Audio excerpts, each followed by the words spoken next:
4G, 5G এই শব্দগুলো তো আমরা আজকাল সারা দিনই শুনছি, তাই না? কিন্তু এই জি এর আসল মানেটা কি? কিভাবে এই প্রযুক্তিগুলো আমাদের সেই পুরনো ইটের মতো দেখতে ফোনগুলোকে আজকের পকেট সাইজ সুপার কম্পিউটারে বদলে দিল? চলুন আজ সেই গল্পটাই একটু খোলাসা করে জেনে নেওয়া যাক। তো প্রথমেই যে প্রশ্নটা মাথায় আসে সেটা হলো, এই যে 5G এর জি, এই অক্ষরটার মানে কি? এটা কি জিগাবাইট নাকি গ্রেট? আসলে কি এটা? এর উত্তরটা কিন্তু খুবই সহজ। জি মানে হলো জেনারেশন, মানে প্রজন্ম। মোবাইল নেটওয়ার্ক টেকনোলজির প্রত্যেকটা নতুন ধাপই হলো একটা নতুন জেনারেশন। আর প্রত্যেকটা জেনারেশন মানেই আগেরটার থেকে একটা বিরাট, মানে বিশাল বড় একটা লাফ। আজকের এই আলোচনায় আমরা ঠিক কি দেখব? প্রথমে দেখব 1G থেকে 2Gতে যাওয়ার গল্পটা, মানে অ্যানালগ থেকে ডিজিটালের সেই জার্নি। এরপর দেখব 3G কিভাবে ইন্টারনেটকে আমাদের পকেটে নিয়ে এলো। তারপর 4G আর অ্যাপের যুগ, আর অবশ্যই 5G কিভাবে আমাদের ভবিষ্যৎকে বদলে দিতে চলেছে। সবশেষে একটা খুব কমন প্রশ্নের উত্তর খুঁজব, কেন পুরনো ফোনে 5G চলে না? এই টাইমলাইনটা দেখলে পুরো ব্যাপারটা এক নজরে পরিষ্কার হয়ে যাবে। দেখুন, ৮০-র দশকে ছিল 1G, যখন শুধু ফোনে কথা বলাই যেত।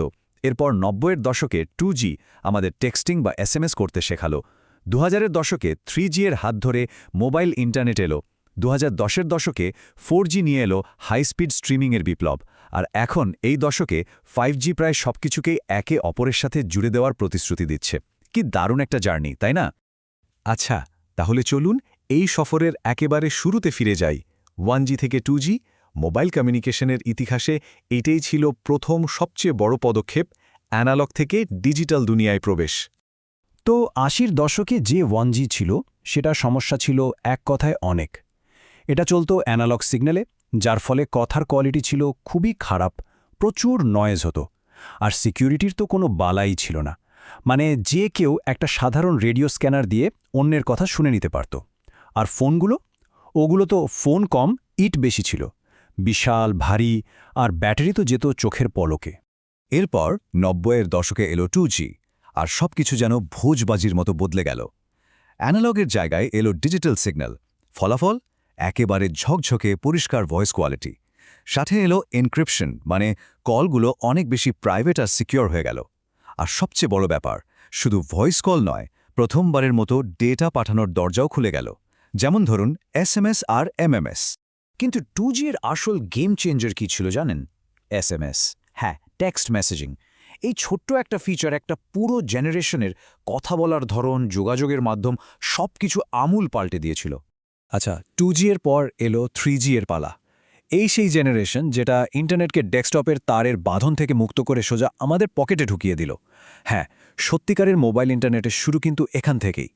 গতিটা কেমন ছিল? প্রায় 2 Mbps। আজকের দিনে হয়তো এটা কিছুই না, কিন্তু তখনকার জন্য এটা ছিল বিশাল ব্যাপার। এই গতিটাই আমাদের প্রথমবার রাস্তায় হাঁটতে হাঁটতে ওয়েব ব্রাউজ করা, ইমেল চেক করা, এমনকি ভিডিও কল করার মতো অবিশ্বাস্য সব সুযোগ করে দিয়েছিল। আসলে সত্যি বলতে কি, 3G এর এই ডেটা কানেক্টিভিটি যদি না থাকতো, তাহলে আজকের যে স্মার্টফোন ইকোসিস্টেম, এই অ্যাপস, এই সার্ভিস, এর কিছুই হয়তো তৈরি হতো না।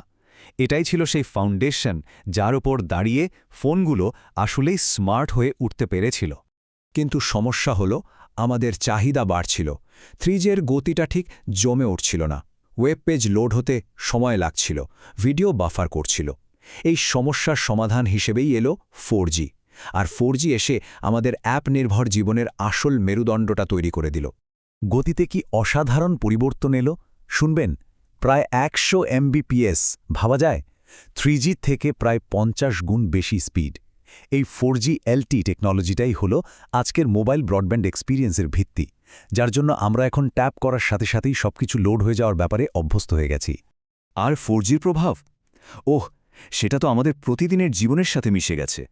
একবার শুধু ভাবুন, ইউটিউবে বাফারিং ছাড়া HD ভিডিও দেখা, জুম কলে একেবারে পরিষ্কার ভিডিও কনফারেন্সিং, কিংবা রাস্তায় চলতে চলতে অনলাইন গেমিং, এই সব কিছুই কিন্তু 4Gর অবদান।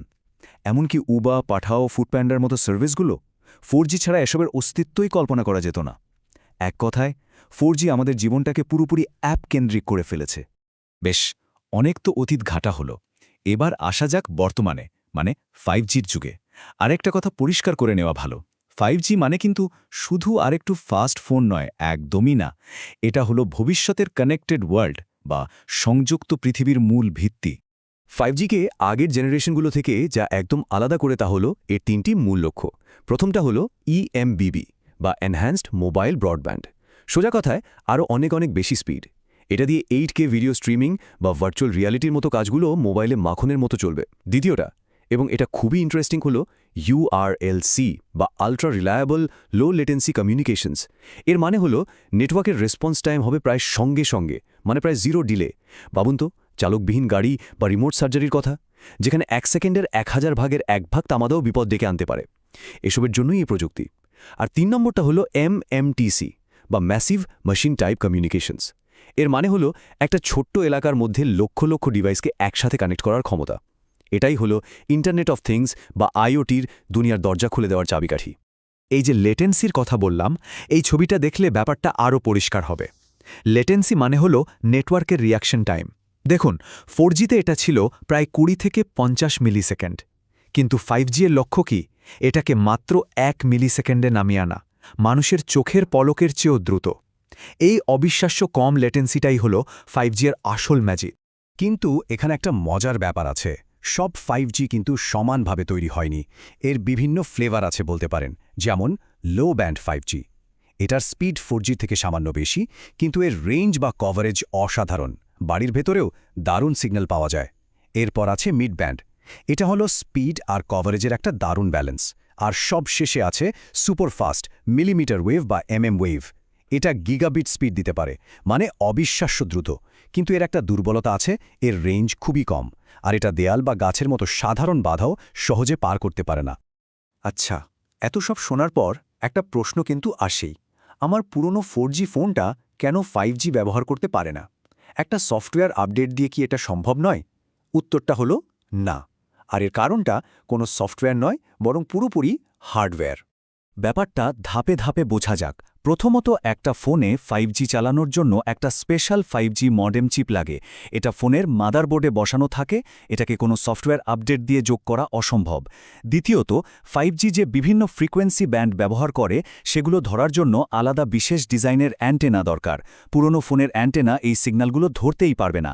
আর সবশেষে, এই নতুন মডেম আর অ্যান্টেনাগুলো বেশ দামি এবং ফোনের ভেতরের ডিজাইনেও বড় পরিবর্তন আনতে হয়। তাই পুরনো মডেলে এগুলো যোগ করাটা বাস্তবসম্মত নয়। এই কথাটা 5G এর আসল উদ্দেশ্যকে খুব সুন্দরভাবে প্রকাশ করে। 5G শুধু ফোনের জন্য তৈরি হয়নি, এটা তৈরি হয়েছে একটা গোটা ইকোসিস্টেমকে কানেক্ট করার জন্য। তার মানে 5G শুধু মানুষে যোগাযোগের জন্য নয়। এর আসল উদ্দেশ্য হল জিনিসপত্রের সাথে জিনিসপত্রের সংযোগ ঘটানো। আমাদের গাড়ি, বাড়ি, শহরের ট্রাফিক লাইট থেকে শুরু করে কারখানার রোবট পর্যন্ত সবকিছু। তো যখন সবকিছুই একে অপরের সাথে কানেক্টেড হয়ে যাবে, তখন আমাদের পৃথিবীটা কেমন দেখতে হবে? প্রশ্নটা হলো, এরপর আমরা আর কি কানেক্ট করব? ভবিষ্যৎটা আসলেই কোন দিকে যাচ্ছে?